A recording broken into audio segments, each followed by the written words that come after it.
പുതുവത്സര രാത്രി തൃശൂർ തേക്കിൻകാട് മൈതാനത്തുണ്ടായ കൊലപാതകത്തിൽ അന്വേഷണം ഊർജിതമാക്കി പോലീസ്. തൃശൂർ വടക്കേ ബസ് സ്റ്റാൻഡിന് സമീപം താമസിക്കുന്ന ലിവിനാണ് കുത്തേറ്റ് മരിച്ചത്. സംഭവത്തിൽ 14ഉം 16ഉം വയസ്സുള്ള വിദ്യാർത്ഥികളാണ് കസ്റ്റഡിയിലുള്ളത്. അമൽ സുരേന്ദ്രൻ ചേരുന്നു തൃശൂരിൽ നിന്ന് വിവരങ്ങളുമായി. അമൽ, വിശദാംശങ്ങൾ എന്തൊക്കെയാണ്? ഉന്മേഷ്, പുതുവത്സര രാത്രി തൃശൂർ നഗരത്തെയാകെ നടുക്കത്തിലാഴ്ത്തിയ കൊലപാതകമാണ് ഉണ്ടായത്.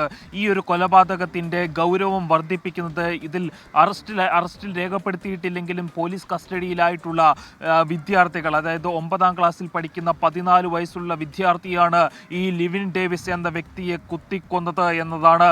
ലിവിൻ ഡേവിസിനെ കുത്തിക്കൊന്നത് ഈ 14 വയസ്സുകാരൻ മാത്രമല്ല, അതോടൊപ്പം 16 വയസ്സുകാരനും ഉണ്ടായിരുന്നു.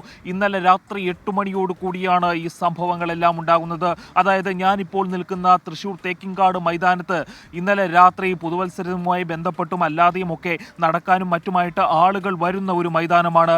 ഇവിടെ വെച്ച് ലിവിൻ ഡേവിസ് സ്ഥിരമായിട്ട് ഇവിടെ ഈ തേക്കിൻകാട് മൈതാനത്ത് വരുന്നത് പോലെ തന്നെ ഇന്നലെയും ഇവിടെ എത്തുകയുണ്ടായി. അതിനുശേഷം നിങ്ങളിപ്പോൾ ദൃശ്യങ്ങളിൽ കാണുന്ന തൃശൂർ വാട്ടർ വർക്ക്സ് എന്ന് പറയുന്ന അവിടെയായിട്ട് ലിവിൻ ഡേവിസും അയാളുടെ കൂടെ ഉണ്ടായിരുന്ന ഒരു യുവതിയും ഇരിക്കുന്നു.